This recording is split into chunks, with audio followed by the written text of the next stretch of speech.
आज यहाँ पर सब लोग चिल्ला रहे थे, गौरव जी ने भी यहाँ पर कहा, गौरव जी ने यहाँ पर दिनकर जी की कविता, उसके साथ में अलग अलग कवियों की यहाँ पर बात की। मैं उनको रामधारी सिंह दिनकर जी की 1962 में जब चीन का युद्ध हुआ, उस युद्ध के बाद दिनकर जी ने किसके लिए एक कविता लिखी थी। एक कविता में क्या लिखा था उन्होंने? घातक है जो देवता सदृश दिखता है, लेकिन कमरे में गलत हुक्म लिखता है। जिस पापी को गुण नहीं गोत्र प्यारा है, समझो उसने ही हमें यहाँ मारा है। ये मैं इसके अंदर विश्लेषण में नहीं जाऊंगा गौरव जी, ये किसके लिए लिखा है सबको पता है किसके लिए लिखा था। और सुनिए उसी दिनकर जी ने और भी लिखा, सियासन खाली करो कि जनता आती है। और इसी के बाद में 1975 में इमरजेंसी जो है उसका स्ट्रगल जो है शुरू, इमरजेंसी के खिलाफ आंदोलन जो है इसी कविता के साथ जो है शुरू हुआ। आज यहाँ पर कह रहे हैं कि टीयर गैस छोड़ा, लाठीचार्ज किया, लेकिन मुझे लगता है कि बच्चों को भी, जिन बच्चों को ये भड़काने का काम यहाँ पर कर रहे हैं, उन बच्चों को भी इमरजेंसी की किताब अगर वो पढ़ ले तो उनको पता चल जाएगा कि डिक्टेटरशिप क्या है, तानाशाही क्या है। कि तानाशाही सर अभी टाइम है, तानाशाही किसे कहते हैं? तानाशाही, अरे रुको, सुनो यार, सुनो, तानाशाही किसे कहते हैं? इमरजेंसी में 1,11,000 लोगों को बिना ट्रायल जेल में ठूसा गया, इसे तानाशाही कहते हैं। अकेले मीसा में 35,000 लोगों को डिटेन किया, जिनमें 13,000 राजनेता थे, इसे तानाशाही कहते हैं। शाह कमीशन ने साफ कहा, इमरजेंसी का मकसद विपक्ष की आवाज कुचलना था, इसे तानाशाही कहते हैं। एमनेस्टी इंटरनेशनल ने के अनुसार कस्टडी में कम से कम 22 लोगों की मौत हुई, इसे तानाशाही कहते हैं। और सुनो, सरकार ने तो बच्चों की बात सुनी, जो आंदोलन कर रहे थे बच्चे, उनको सुना, उनसे बात की। जितेंद्र सिंह यहाँ पर बैठे, नड्डा जी है, वो गए, उनसे बात की, उनको क्या चाहिए उनके बारे में सुना और यहाँ पर रिफॉर्म्स लाने का काम किया। आज बिल यहाँ पर पारित हो रहा है, लेकिन इन्होंने क्या किया? 38वां संशोधन और 39वां संशोधन लाके सुप्रीम कोर्ट की ताकत जो है निकालने का काम जो है, कम करने का काम इन्होंने किया। इसलिए जो है इमरजेंसी के बाद हारना इनको पड़ा। यहाँ पर ये कह रहे हैं कंटिन्यूसली, यहाँ पर गौरव जी कह रहे थे कि हम युवाओं के साथ हैं, हम विद्यार्थी के साथ हैं। अरे विद्यार्थियों को तो पूछो वो आपके साथ है कि नहीं। 37 दिन तक जंतर मंतर नहीं गए, इनको 37 दिन तक जंतर मंतर नहीं गए, क्योंकि इनको डर था कि आप जैसी और एक पार्टी तो तैयार नहीं हो जाएगी। तो जेन जी के भाषा में अरे सुनो यार, सुनने की आदत रखो। जेन जी की भाषा में विपक्ष के आंदोलन को एक समराइज करना चाहूंगा मैं। जेन जी के भाषा में 37 दिन तक तो ये जंतर मंतर नहीं गए, तो इनको MIA हो गया। MIA क्या है? MIA missing in action. तो 37 दिन तक हमने कुछ नहीं किया, तो कुछ तो करना चाहिए। जंतर मंतर तो नहीं जा सकते, तो हम जाते हैं प्रधानमंत्री जी के आवास के सामने और वहां पर जाके आंदोलन करते हैं। तो क्या हो गया फिर? आंदोलन क्यों किया आपने? उनको फोमो हुआ, फियर ऑफ मिसिंग आउट। अरे बच्चे यहाँ पर आंदोलन कर रहे हैं, हम क्या कर रहे हैं? तो हम चले गए पीएम आवास पर। अरे सुनो, आगे आगे आगे आप अपना समाप्त फोमो होने के बाद लहू, इनको डेलुलू हुआ, डेलुलू, डॉक्टर श्री डेलुलू, कृपया आप डेल्यूशन। श्रीकांत जी, इनको लगा छात्र हमारे साथ आएंगे श्रीकांत जी आपका प्रधानमंत्री के घर के इधर जाने के बाद, लेकिन छात्र तो कोई आए नहीं। ये अकेले वहां पर 2.5 घंटे जो है धरना देते बैठे वहां पर। और इसलिए तो ये जेनजी की भाषा में जो है आज जेनजी आज, और इनको इतनी इनसिक्योरिटी है कि लास्ट में सपा को फोन करके बोला कि बाबा मैं उधर जा रहा हूं। 2 घंटे के बाद, 2.5 घंटे के बाद सपा के लोग आए और 1 मिनट में पुलिस। अब समाप्त करें कृपया तो आज ऐसी परिस्थिति जो है सर विपक्ष की हो रही है। मैं सर अभी तो ताकत बढ़ गई सर, पहले मैं 20 मिनट बोलता था, अभी 13 लोग हैं सर। 24 मिनट हो गया, 24 मिनट हो गया। ये जो सरकार, ये जो ऑपोजिशन है, ये ऑपोजिशन को लग रहा था कि ये पूरा आंदोलन जो है, इस आंदोलन में एंटी सोशल एलिमेंट्स जो है डाल के एक लॉ एंड ऑर्डर सिचुएशन खड़ा कर दिया जाए। लोगों को भड़काया गया, लोगों में जो है यहाँ पर इनके पार्टी के भी लोग वहां पर गए और बदिया गालियां जो है वहां पर देने लगे। हमारा देश का युवा जो है ये बदिया गाली नहीं देगा, लेकिन आज वहां पर दी गई। ये कहते हैं डिक्टेटरशिप, तानाशाही। अगर डिक्टेटरशिप, तानाशाही होती तो यहाँ पर जो रील बनाए प्राइम मिनिस्टर महोदय के विरोध में, यहाँ पर गालियां दी उनको, उनके मां के ऊपर गालियां दी, सीआरपीएफ को गाली दी, सेना को गाली दी, पुलिस को गाली दी। अगर डिक्टेटरशिप नहीं होती यहाँ पर तो ये गाली देने की हिम्मत कोई करता नहीं। आज यहाँ पर जो है डेमोक्रेसी है, इसलिए हमने स्टूडेंट के साथ बात की, स्टूडेंट्स को बुलाया, उनके बारे में उनको क्या चाहिए ये सुना, और आज तो उनके ऊपर के मुकदमे भी हमने वापस ले लिए। इसे डेमोक्रेसी कहते हैं। डेमोक्रेसी को कुचलने का काम जो है इमरजेंसी के वक्त हुआ। तो इसलिए मैं आज यहाँ पर इस बिल का पूरी ताकत के साथ समर्थन करता हूँ। आज मैं अपने भाषण की शुरुआत उन 21 युवाओं को श्रद्धांजलि देते हुए करना चाहता हूँ जिन्होंने पेपर लीक से हताश होकर आत्महत्या कर ली। आज मैं यहाँ पर सिर्फ अपनी पार्टी की ओर से नहीं, बल्कि करोड़ों छात्रों की उम्मीद और उनके लिए यहाँ पर खड़ा हूँ, जो रात दिन एक करके एंट्रेंस एग्जाम की तैयारी करते हैं। मैं उस माँ के लिए यहाँ पर खड़ा हूँ जिस माँ ने अपने बेटी की पढ़ाई के लिए अपने गहने तक बेच दिए।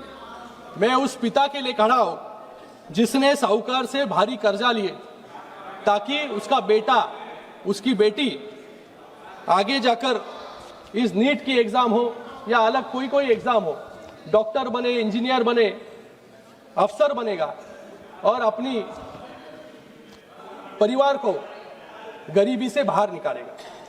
महोदय, मैं सिर्फ एक जनप्रतिनिधि नहीं हूं, मैं एक डॉक्टर भी हूं।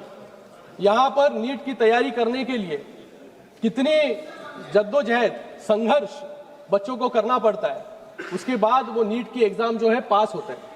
नीट की एग्जाम पास होने के बाद डॉक्टर बनने के लिए भी 10-10 साल, 12-12 साल उनको पढ़ाई करनी पड़ती है। तो ये संघर्ष से जो है एक व्यक्ति यहाँ पर डॉक्टर बनता है, इंजीनियर बनता है। जब पेपर लीक होता है महोदय, तो सिर्फ एक छात्र का सपना नहीं टूटता, उसके पूरे परिवार की हिम्मत टूटती है। आज इसी व्यवस्था का पक्का इलाज का काम इस ऐतिहासिक बिल के माध्यम से यहाँ पर होने जा रहा है। अध्यक्ष महोदय, मैं यहाँ पर प्रधानमंत्री जी का धन्यवाद व्यक्त करूंगा कि आज यहाँ पर एक शक्तिशाली बिल लाने का काम सरकार के माध्यम से हुआ है। मैं महाराष्ट्र से आता हूं और वहां के इतिहास, साहित्य और संस्कृति में शिक्षा और न्याय का वास है। महोदय, महाराष्ट्र वह पुण्यभूमि है जिसने पूरे देश को शिक्षा का मार्ग दिखाया। महात्मा ज्योतिराव फुले हो या क्रांति ज्योति सावित्रीबाई फुले हो, जिन्होंने समाज के तानों पत्थरों के बीच मार खाकर वंचितों के लिए और लड़कियों के लिए पहला स्वदेशी विद्यालय शुरू किया। राजश्री छत्रपति शाहू महाराज ने कोल्हापुर में मुफ्त और अनिवार्य प्राथमिक शिक्षा लागू कर देश के सामने एक बड़ा आदर्श खड़ा किया। मैं उस महाराष्ट्र से आता हूं जहां पर डॉक्टर बाबा साहेब अम्बेडकर जी ने हमें मूल मंत्र दिया था, शिक्षित बनो, संगठित रहो और संघर्ष करो। बाबा साहेब ने हमें सिखाया कि अन्याय के खिलाफ लड़ना हमारा लोकतांत्रिक अधिकार है। आज जो युवा अपने भविष्य के लिए संघर्ष कर रहे हैं, मैं उनसे कहना चाहता हूं कि शांतिपूर्वक तरीके से अपने हक की मांग करना और अपनी आवाज उठाना हमारी महान संस्कृति का हिस्सा रहा है। हमारी सरकार आपके इस संघर्ष में पूरे ताकत के साथ आपके साथ में खड़ी है। हम युवाओं के इस आक्रोश का केवल आंदोलन नहीं मानते, बल्कि शिक्षा व्यवस्था में एक ऐतिहासिक बदलाव का अवसर मानते हैं। यह केवल एक विरोध नहीं है, बल्कि एक सुरक्षित और पारदर्शी व्यवस्था के निर्माण की शुरुआत है। आज मैं इस सदन के माध्यम से अपने देश के हर एक युवा को बहुत ही भावनिक अपील यहां पर करना चाहूंगा कि कोई भी एक परीक्षा जो है आपकी जिंदगी यहां पर तय नहीं कर सकता। कोई एग्जाम में आप फेल हो जाए तो आप जो यहां पर जो करते हैं, मुझे लगता है उसके पहले अपने परिवार के बारे में, अपने देश के बारे में भी आपको सोचना बहुत जरूरी है। युवाओं को मुझे लगता है छत्रपति शिवाजी महाराज जी से प्रेरणा लेनी चाहिए, जिन्होंने महज 16 साल की उम्र में, जब महाराष्ट्र में, पूरे देश में मुगल का साम्राज्य था, वहां पर सिर्फ 16 साल की उम्र में उन्होंने तोरना किला जीतकर स्वराज्य की पहली नींव रखने का काम महाराष्ट्र से किया। उसके बाद पूरे अटक से कटक तक मराठा साम्राज्य को स्थापित करने का काम किया। मुझे आज यहाँ पर विक्रम बत्रा और मनोज पांडे जी की भी याद आती है। 2 दिन पहले ही हमने कारगिल विजय दिवस यहाँ पर मनाया। उन्होंने महज 23-24 साल की उम्र में देश के लिए अपने प्राणों की आहुति दी। मुझे लगता है कि युवाओं को इन सभी से प्रेरणा लेना बहुत जरूरी है। मैं आपको विश्वास दिलाता हूं कि हमारे प्रधानमंत्री नरेंद्र मोदी जी और पूरी सरकार आपके साथ ताकत के साथ खड़ी है। पेपर लीक की घटनाओं के तुरंत बाद हमारी सरकार ने रिकॉर्ड समय में ऐसे कड़े कानून बनाए, निर्णय लिए कि जिससे आने वाले समय में पेपर लीक जैसी घटनाएं न हो। हमने सिर्फ निंदा नहीं की, बल्कि सिस्टम की सफाई की। सीबीआई ने तुरंत एक्शन लिया। दिल्ली से लेकर पुणे तक 14 एक्यूज को जेल में डालने का काम किया। एनटीए में 47 अधिकारियों को टर्मिनेट करने का काम किया। इसे कहते हैं नैतिकता। और नैतिकता है इस सरकार में, इसलिए हमारे शिक्षा मंत्री धर्मेंद्र प्रधान जी ने इस्तीफा ताकि दिया। खुद ने आपके वजह से नहीं दिया। पेपर लीक खुद की जिम्मेदारी ली और उस जिम्मेदारी का निर्वहन करने का काम जो है सरकार के माध्यम से आज यहां पर हो रहा है। पेपर लीक एक्यूज को जल्द से जल्द सजा दिलाने के लिए फास्ट ट्रैक कोर्ट बनाया गया। आज इस ऐतिहासिक बिल के जरिए हम शिक्षा माफियों को सिर्फ जेल की सलाखों के पीछे नहीं, बल्कि उनको कठोर आर्थिक जुर्माना लगाने का काम भी यहां पर हम लोग कर रहे हैं। हमारा लक्ष्य सिर्फ अपराधियों को पकड़ना नहीं है, बल्कि बच्चों का कीमती साल बचाना भी है। बिना समय बर्बाद किए नीट का पेपर लीक होने के बाद 37 दिनों में नीट का री एग्जामिनेशन किया गया। 25 दिनों में रिजल्ट जो है यहां पर घोषित किया गया, जिससे छात्र का एक भी साल जो है बर्बाद न हो। ऐसे कड़े कदम जो है सरकार ने यहां पर लिए। माननीय प्रधानमंत्री जी ने भी सोशल मीडिया के माध्यम से सीधे जो है युवाओं से बात करने का काम यहां पर किया और उन्होंने कहा कि आने वाले समय में एक ऐसा टास्क फोर्स बनेगा, नंदन नीलकेनी जी के अध्यक्ष में एक कमेटी बनाई जाएगी, एक टास्क फोर्स बनाया जाएगा, जिससे आने वाले समय में कभी भी नीट के परीक्षा में या कोई और परीक्षा में, कोई भी परीक्षा में पेपर लीक ना हो। आने वाले समय में ये सब हम कर रहे हैं, लेकिन मुझे लगता है हम सभी को, यहां पर बैठे सभी लोगों को सोचना जरूरी है कि आज युवाओं के मन में क्या चल रहा है, उनकी क्या पीड़ा है। आज यहां पर हम नीट की बात कर रहे हैं। मुझे लगता है शिक्षा व्यवस्था में भी सुधार की बहुत जरूरत है। नीट जो परीक्षा है, ये नीट की सिस्टम क्या है? ये नीट एक परीक्षा है, एक दिन और एक मौका हम हमारे युवाओं को यहां पर देते हैं। एनटीए एजेंसी जो है, ये सेंटर कहां होगा, कौन से डेट पर नीट होगी, ये सब डिसाइड करने का काम जो है एजेंसी के माध्यम से यहां पर किया जाता है। लेकिन मुझे यहां पर कहना है कि छात्रों की सालों की तपस्या, उनके परिवारों की उम्मीदें और उनका पूरा भविष्य सिर्फ 3 घंटे में और उस 3 घंटे में और उस एक दिन में हम कैसे तय कर सकते हैं?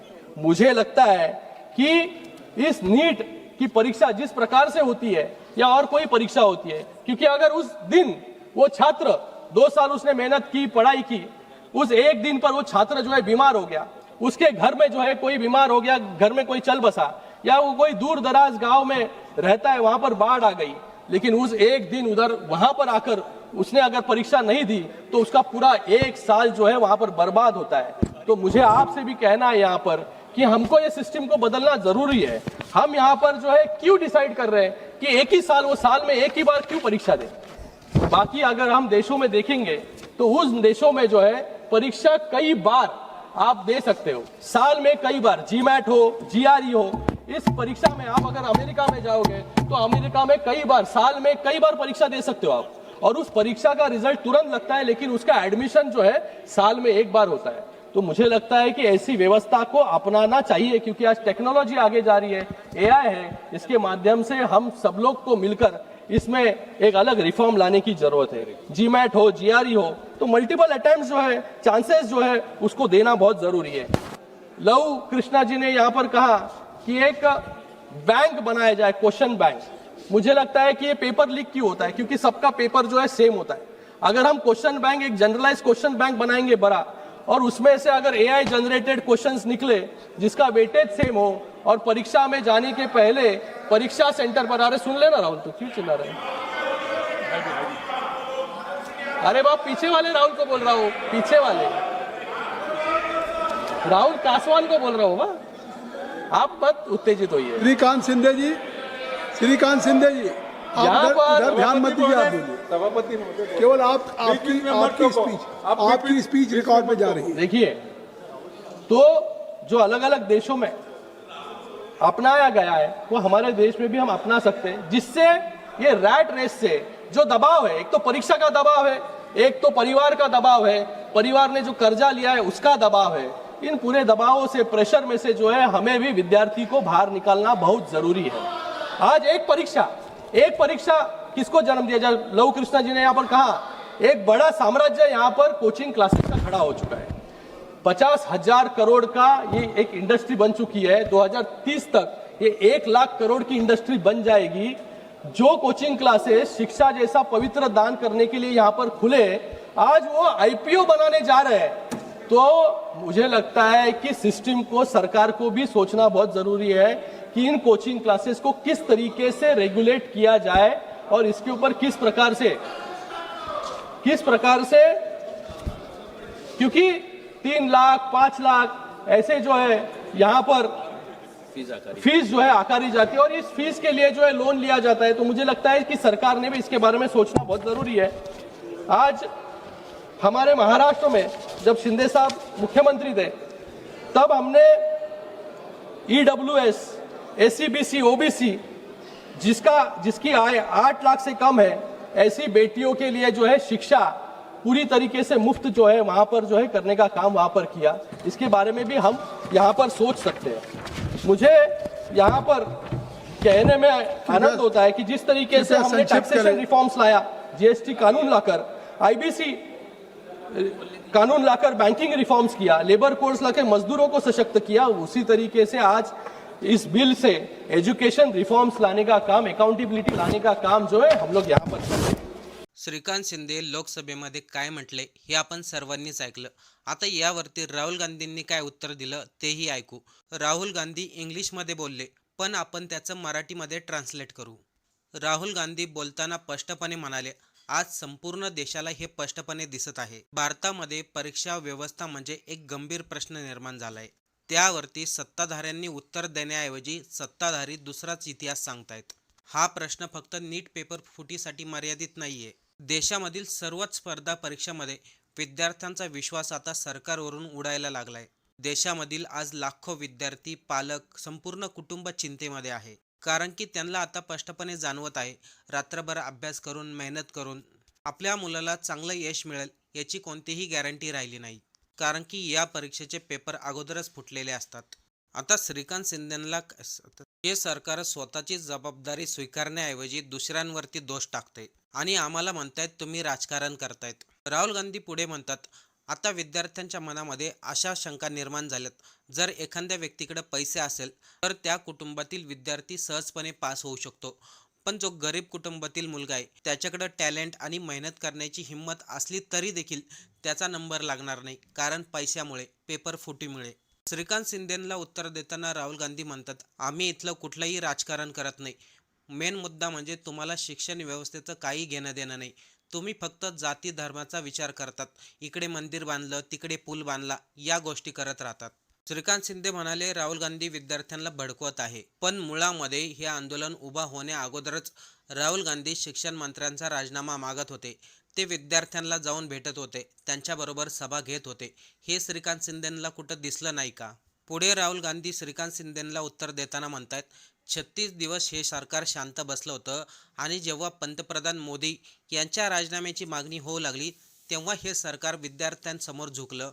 आणि श्रीकांत शिंदे म्हणतायत, आमचं सरकार विद्यार्थ्यांना सपोर्ट करतंय. आम्ही त्यांचं म्हणणं ऐकलं आणि त्यांच्या मागण्या देखील पूर्ण केल्या. तरी देखील विरोधक टीका करत राहिले. यावरती राहुल गांधी म्हणतात, टीका तर होणारच, कारण की तुम्हाला कोणी अधिकार दिलाय विद्यार्थ्यांवरती लाठीचार्ज करण्याचा, पॅलेट गन वापरण्याचा? या प्रश्नाची उत्तरं अमित शहा आणि मोदींनी द्यावी. श्रीकांत शिंदेंना या प्रश्नाचं उत्तर देताच येणार नाही, कारण की ते फक्त लोकसभेमध्ये दिलेली स्क्रिप्ट वाचू शकतात. पण राहुल गांधींना लोकसभेमध्ये टोमणं मारण्यापेक्षा 36 दिवस श्रीकांत शिंदे शांत का होते? जेव्हा देशामध्ये मोठं आंदोलन उभं राहिलं होतं त्यावेळेस त्यांनी एकही भाष्य का केलं नाही? आंदोलन शांत झालं, शिक्षण मंत्र्यांनी राजीनामा दिला आणि आता श्रीकांत शिंदे त्यांच्या सरकारचं कौतुक करायला राहुल गांधींवरती टीका करतायत. तरी देखील राहुल गांधी म्हणाले, मी कोणालाही घाबरत नाही. सरकारने ज्या चुका केल्यात त्याच्यावरती आम्ही बोलत राहणार. आम्ही काही तुमचे दुश्मन नाहीत, पण तुम्ही चुका करणार, आम्ही शांत बसून राहणार असं होऊ शकत नाही.